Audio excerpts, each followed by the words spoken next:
Okay, let's just get right into it. Keeping a cannabis facility spotless and compliant isn't about luck, and it's not about just hiring a good cleaning crew. No, it's about having a rock-solid, repeatable system. So today, we're going to break down that exact system for you.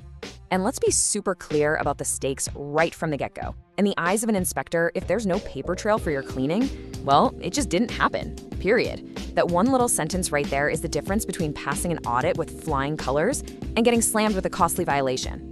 So that leads us right to the big question, doesn't it? How do you build a system that's so tight you're always ready for that surprise inspection? That's exactly what we're here to answer. We're going to tackle this in 5 key parts. First, we'll get a handle on the real risks. Then, we'll build out your daily defense plan. Make sure you're using the right tools and chemicals. Get a grip on regulated waste. And finally, tie it all together with the paper trail that proves everything. All right, section 1.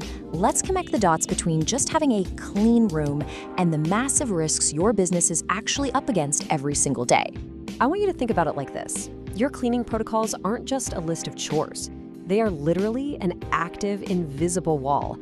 On one side of that wall, you have safe, compliant, amazing product. But on the other side, yeah, that's where you find contamination, recalls, and a whole world of regulatory hurt. And what's crazy is just how connected these 3 things are.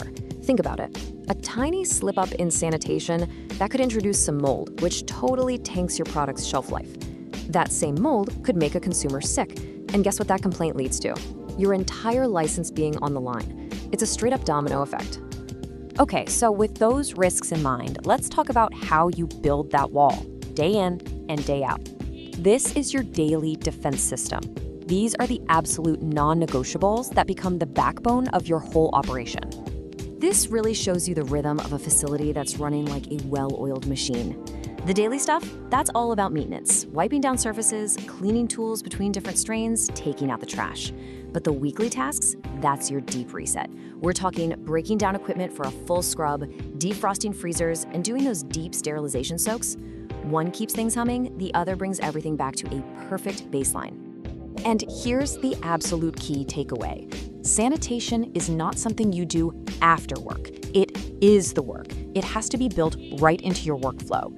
When cleaning becomes just as automatic as weighing out a product, you'll find that inspections kind of just take care of themselves. All right, so you're cleaning every day, you're doing your weekly deep cleans, awesome. But are you using the right stuff?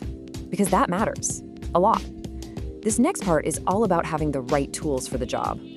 Look, your main toolkit is actually pretty straightforward. 70% isopropyl alcohol, that's your go-to, your workhorse for almost every surface and tool.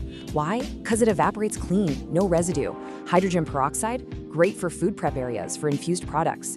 And quat sanitizers, now these are powerful, but you gotta be careful. Always check if you need to do a rinse step afterward. And listen, the line between what's approved and what's not is crystal clear. Bleach, that's a huge no-go in pretty much any area where there's active product. And those scented household wipes you use at home? Absolutely forbidden. Get them out of there.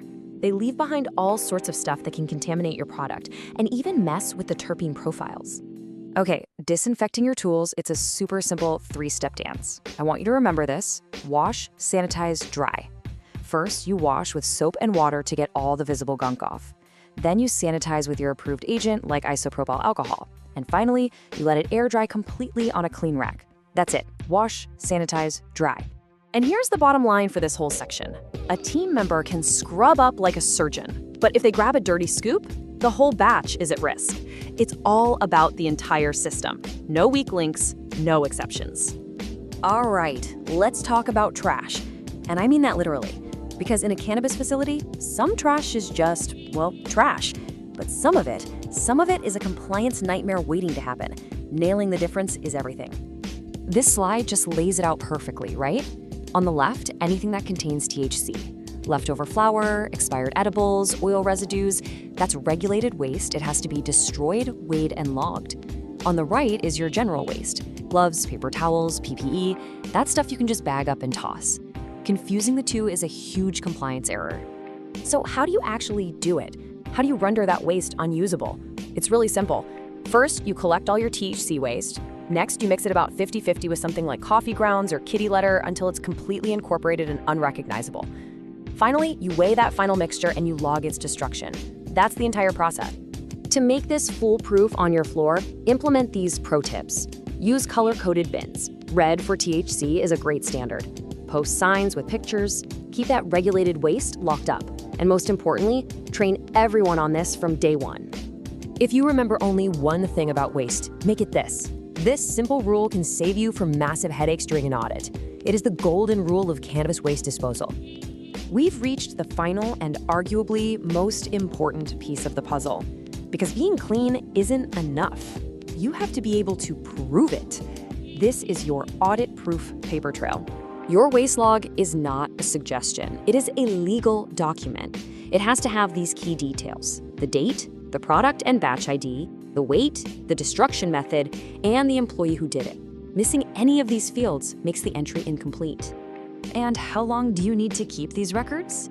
3 years. Yep, 3. That's the standard minimum. An inspector can ask to see a cleaning log or a waste record from 2.5 years ago, and you need to be able to produce it. This really sums it all up. Documentation is what turns actions into compliance. Verifiable records are what separate the amateurs from the professionals who are built to last in this industry. So we'll leave you with this. Look at your own operations, your own logs, and your own team. If an inspector showed up at your door tomorrow morning unannounced, would your system hold up? If not, you now have the blueprint to make it happen.